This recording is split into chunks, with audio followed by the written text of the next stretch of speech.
कमी झालाय बाळा. पिहू, मी काहीतरी खायला घेऊन येते. हां,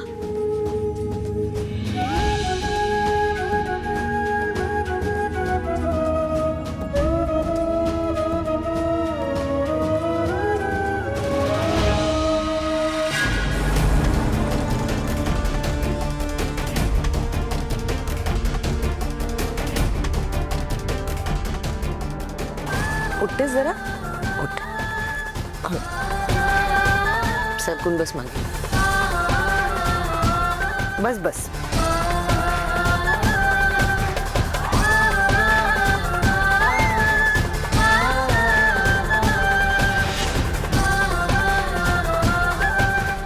चांगलं आहे ॲपल.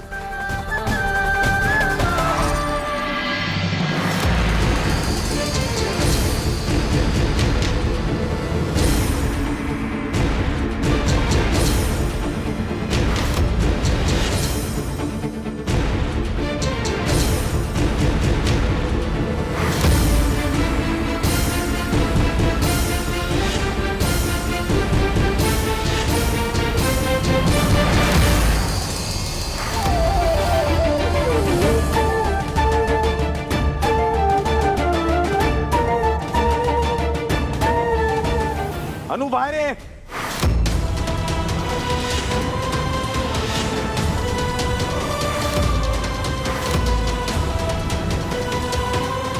अनु बाहेर ये. अभि, तू सांगितलंस ना म्हणून मी हिला फोन करायला सांगितला. नाही तर तुझी बायको म्हणेल मी तिची चुगली करते म्हणून. नाही आई, आपण बरोबरच केलं. नाही तर भाऊजींचा शब्द मोडायचा पायंडा पडला असता. घराला शिस्तच राहिली नसते आणि तिच्या मुलांनी पण तेच केलं असतं परत.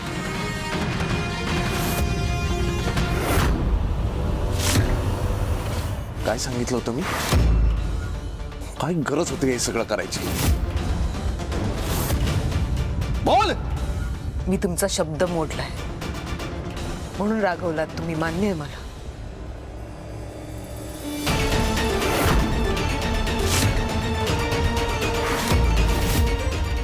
तुम्ही द्याल ती शिक्षा भोगायला तयार आहे मी. पण प्लीज एकदा मी काय सांगते ते शांतपणे ऐकून घ्या. कसली कोडगी बाई आहेस ग तू. शिक्षा भोगेन पण चुका पण करन असं म्हणतेस. आपल्या पिहूला ताप आला. फणफणली होती ती तापाने. तर तिची काळजी घ्यायचं सोडून तिला तिच्या खोलीत कोंडून ठेवलं होतं. एक आई म्हणून काळजी नाही का वाटणार मला? आणि जर माझ्या आजारी मुलीची काळजी घेणं हे चूक असेल तर ती चूक मी पुन्हा पुन्हा करणार. आवाज खाली. मुद्दा चूक किंवा बरोबर हा नाहीये. मुद्दा हा आहे की घरामध्ये या दोघे असताना तुला दार उघडून आत जायची काय गरज होती? माझा शब्द काय? माझ्या शब्दाला किंमत नाहीये? काय बोलताय तुम्ही? माझ्या पिहूची या घरात कोणाला किती काळजी आहे हे मलाही माहिती आणि तुम्हाला सुद्धा. औषध मागत होती ती, नाही दिलं तिला.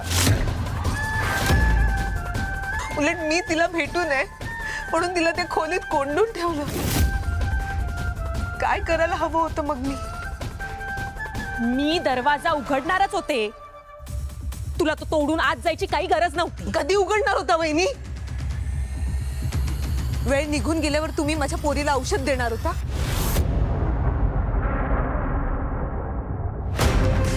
102 ताप होता मगाशी माझ्या पोरीला.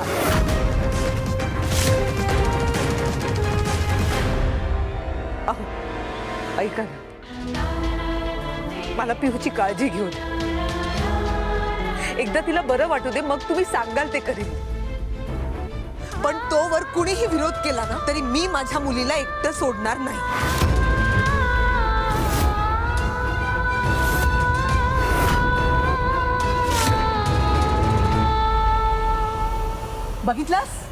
बघितलास कशी उद्धट बोलते.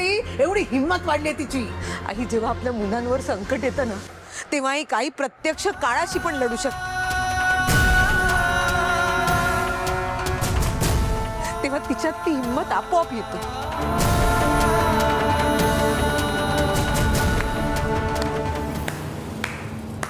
कमाल अनु, कमाल. नाही त्या रेडिओवाल्या बाईचं ऐकून ऐकून चांगलेच डायलॉग्स मारायला लागलीस ग. सीमा वहिनी, तुम्हाला हे सगळे डायलॉग वाटत असतील ना तर वाटू दे, मला काही फरक पडत नाही. खरं तर तुम्हाला सगळ्यांना माझ्या पिहूची काळजी वाटायला हवी होती, पण नाही. तुम्हाला ही काळजी वाटते की मी ह्यांचा शब्द मोडला, तिच्या जवळ गेले, तिची काळजी घेतली. अहो हे काय आहे? पिहू पण याच घरची मुलगी आहे ना, याच घरातली सदस्य आहे ना. एक वडील म्हणून तुम्ही तिच्याशी इतक्या कठोरपणे कसे वागू शकता? वडिलांची माया एका पुरुषाच्या इगो पुढे दुबळी ठरली. तुम्हाला पिहू बद्दल प्रेम आहे, तुम्हाला काळजी आहे तिची, मला माहिती आहे, म्हणून तर तुम्ही तिच्यासाठी गिफ्ट घेऊन आलात ना. पण त्यावेळी तुम्ही रागवला का? तुम्हाला न सांगता ती मोबाईल बाळगते. हे काय आहे? उगीच राग करायचं म्हणून रागवायचं, हे कितपत बरोबर आहे?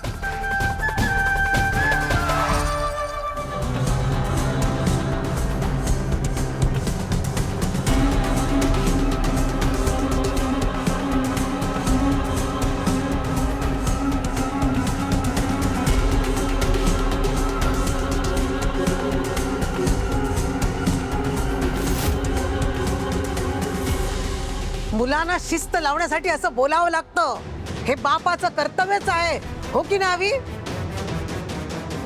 हो ना, अगदी बरोबर बोलताय तुम्ही. पण मुलांना शिस्त लावताना त्यांच्यावर प्रेम करायचं नाही, हा काही नियम आहे का?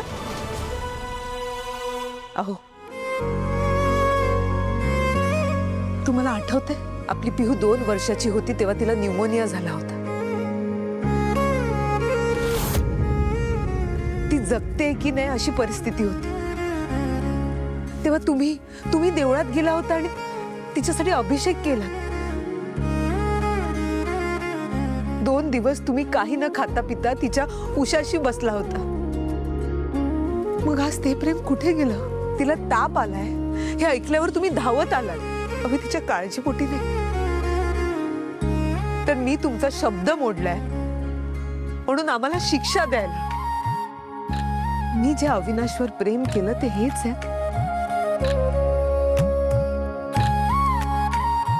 माझ्या मुलांवर माया करणारे वडील हेच आहेत. आज एक आई म्हणून विनंती करते, तिच्या मुलांच्या वडिलांकडे त्यांच्या हक्काचं प्रेम मागते. अविनाश, तुम्ही आपल्या पिहूवर खूप प्रेम करता, पण प्रथमच्या जन्मापासून आईने तुमच्या मनात मुलगा मुलगी हे भेद निर्माण केले.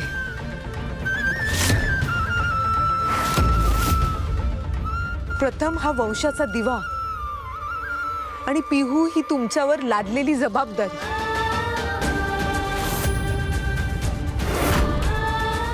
पिहू बद्दल तुमच्या मनात राग निर्माण केला आईनं.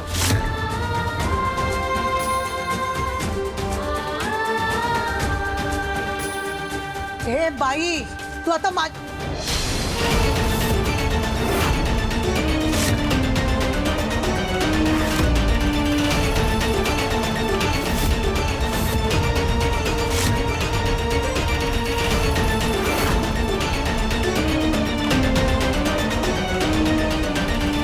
पिहू आणि प्रथम दोन्ही आपलीच मुलं आहेत.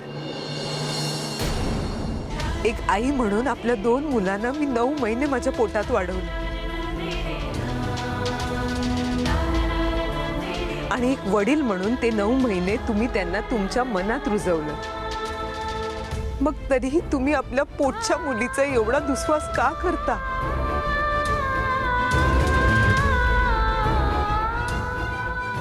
अनुवहिनी, काय झालंय? रेवती,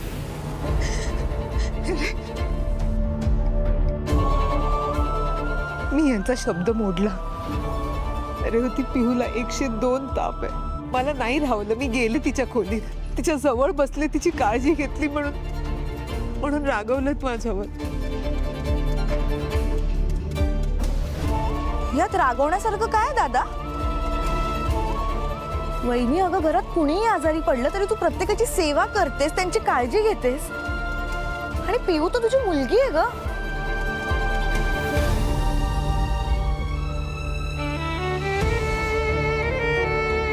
ऐका ना, तुम्हाला तुमच्या मुलीची काळजी घ्यायची नसेल तर नका घेऊ, पण मला घेऊ द्या ना, तिचा ताप उतरेपर्यंत प्लीज.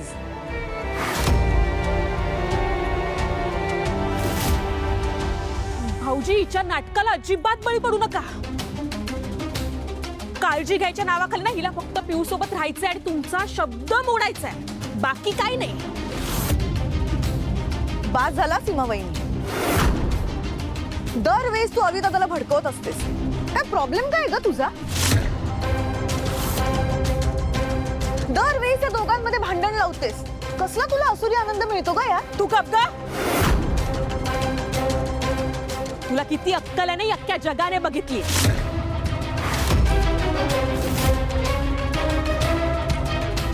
नाही आणि तुझ्यासारखेच दिवे लावायला नको ना पिहूने, म्हणूनच त्या दोघींना ही शिक्षा दिली आहे. तू काय सांगतेस मला? बस झालं सीमा वहिनी. बस, रेवतीच्या बाबतीत जे काही घडलंय ते संपलंय.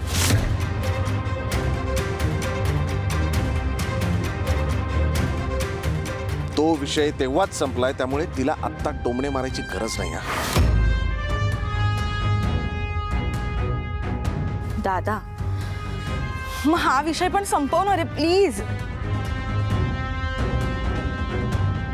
सगळ्यांना त्रास होतो रे अवी दादा घरात.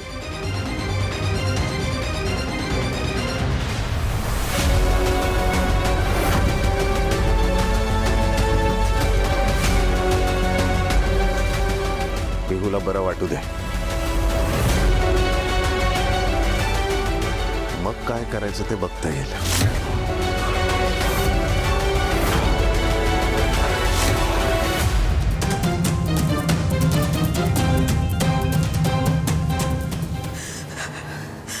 अनुविनी, तुझा पिऊकडे मी आहे आता तुझ्या मदतीला. मी फक्त फ्रेश होऊन येते, मला फक्त 5 मिनिटं दे. हो, मी जाते, तुम्ही लवकर या. तुझा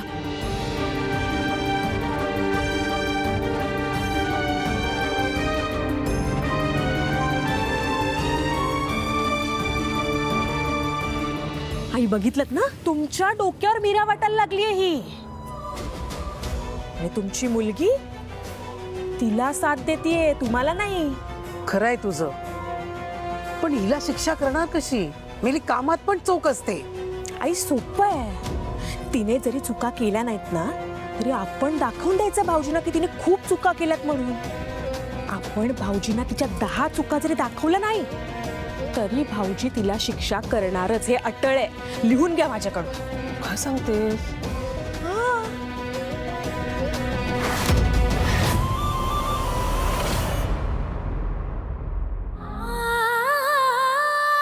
काय झालं? काही नाही झालं. तुला बरं वाटेपर्यंत तुझ्या जवळ राहून तुझी काळजी घ्यायची परवानगी दिली आहे तिने. अगं खरंच. आई खरं सांग, माझ्या समाधानासाठी बोलतेस ना? बाबा तुझ्यावर किती जोरात ओरडत होते, आवाज ऐकू आला मला. तू बस.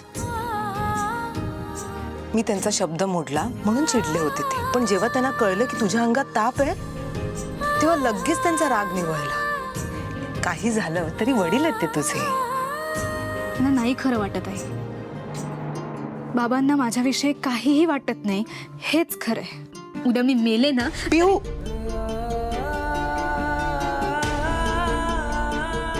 असं अभद्र बोलू नकोस बाळा. तुझ्या बाबांचं तुझ्यावर खूप प्रेम आहे.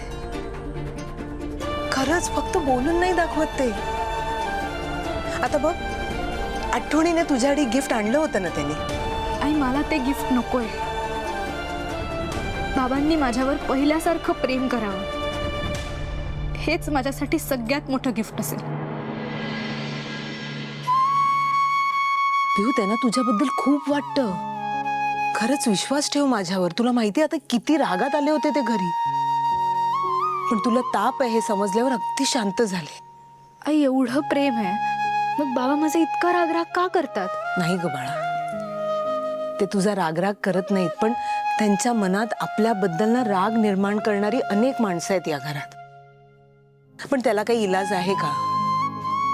नाही ना. हाताची 5 बोटं सारखी नसतात. आई मी काय करू म्हणजे बाबांना माझा अभिमान वाटेल. मला एकदा तरी त्यांच्या नजरेत ते कौतुक, ते प्रेम, अभिमान बघायचं आहे. खूप मोठी हो तू. अशी जशी छान वागतेस ना सगळ्यांची तशीच वागत राहा. आमच्या संस्कारांना धरून राहा. खूप मोठी हो. आणि माझी खात्री आहे पिहू, एक ना एक दिवस तुझ्या बाबांच्या मनातलं प्रेम, तुझ्याबद्दलचं कौतुक ते तुला नक्की बोलून दाखवतील. आता जास्त विचार करू नकोस. आराम कर थोड्या वेळ. ये मी तुला झोपवते.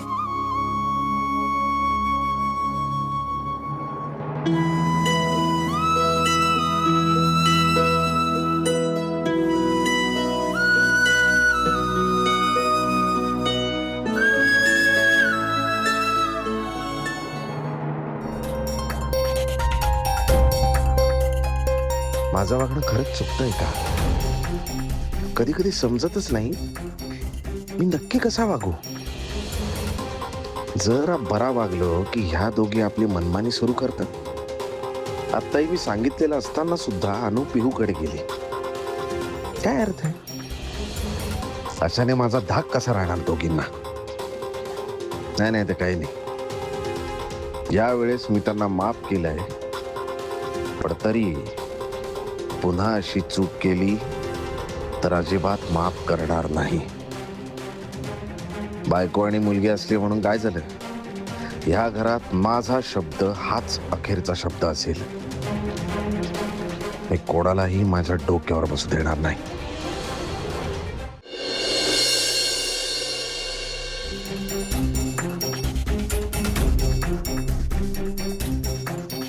अरे देवा,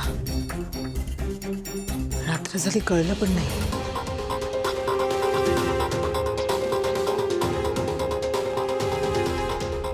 तुला काहीतरी खायला द्यावं लागेल.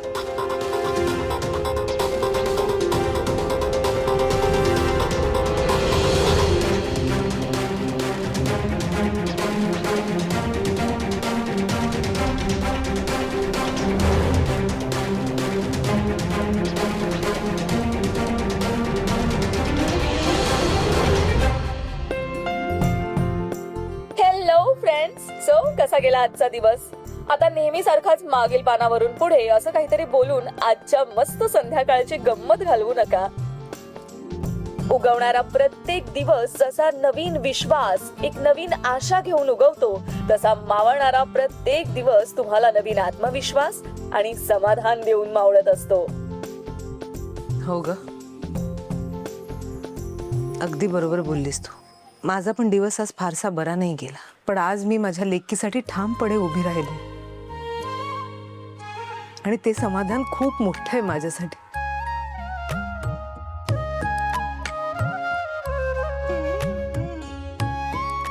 यु नो व्हॉट, दिवसभरात आपल्या वाट्याला असा आनंदाचा एक जरी क्षण आला ना, तरी आपला दिवस कसा सार्थकी लागलाय असं वाटतं. काय मी म्हणते ते पटतंय की नाही?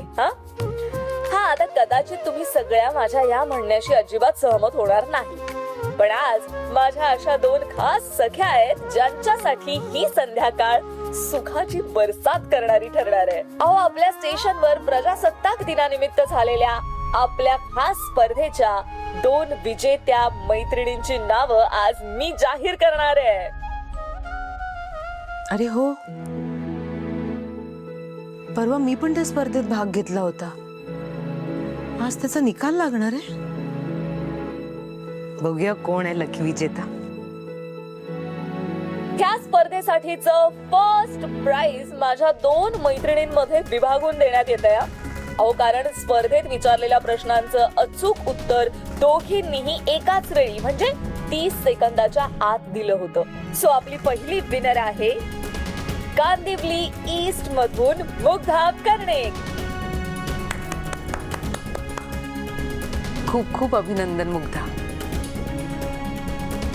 अँड मुग्धा राहुल कर्णिक इतकेच इक्वल मार्क्स मिळवून पहिल्या पुरस्काराची मानकरी ठरलेली आहे आपली दुसरी सखी सौ अनुप्रिया अविनाश पाटकर, नालासोपारा ईस्ट. यांनी नक्की माझंच नाव घेतलं ना, की मला भास झालाय? सो मुग्धा कर्णिक कांदिवली ईस्ट आणि अनुप्रिया पाटकर नालासोपारा ईस्ट, तुम्हा दोघींनाही मिळते आमच्या स्टुडिओला भेट देण्याची गोल्डन अपॉर्च्युनिटी.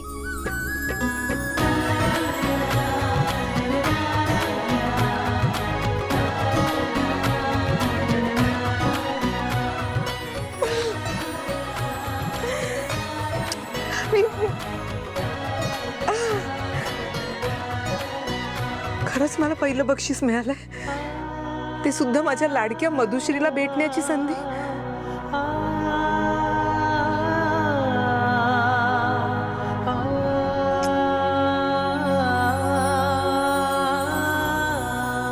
सो मग भेटूयात परवा 4 वाजता आमच्या स्टुडिओत आणि दोघींसोबतही मनमोकळ्या गप्पा मारूयात. अँड येस, असेच वेगवेगळे युनिक असे प्राइजेस जिंकण्यासाठी ऐकत रहा तुमचा आमचा सगळ्यांचा आवडता शो सोहळा सख्यांचा.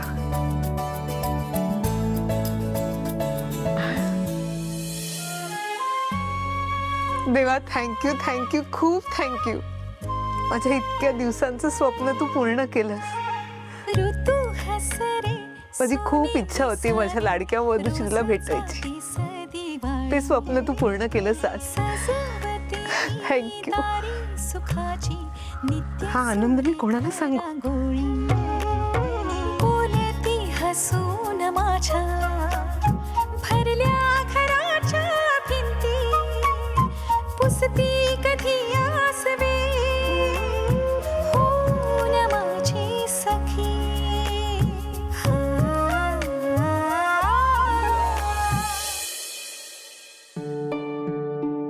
उठलीस? हो बरं वाटतंय? हो. चल थोडीशी खिचडी खाऊन घे.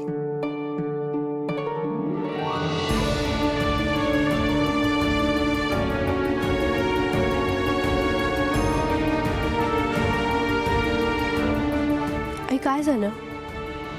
कसला विचार करतेस? काही नाही ग. आई तू बोलली नाहीस तरी तुझ्या मनातलं मी ओळखू शकते. आज जे काही झालं त्यामुळे डिस्टर्ब्ड आहेस का तू? आई खरं सांग, माझ्यासाठी स्टँड घेताना तुला बाबांची नाराजी ओढवून घ्यायला लागली, हे चुकलं असं वाटतंय का तुला? नाही ग बाळा, अजिबात नाही. मी तुझ्यासाठी बोलले,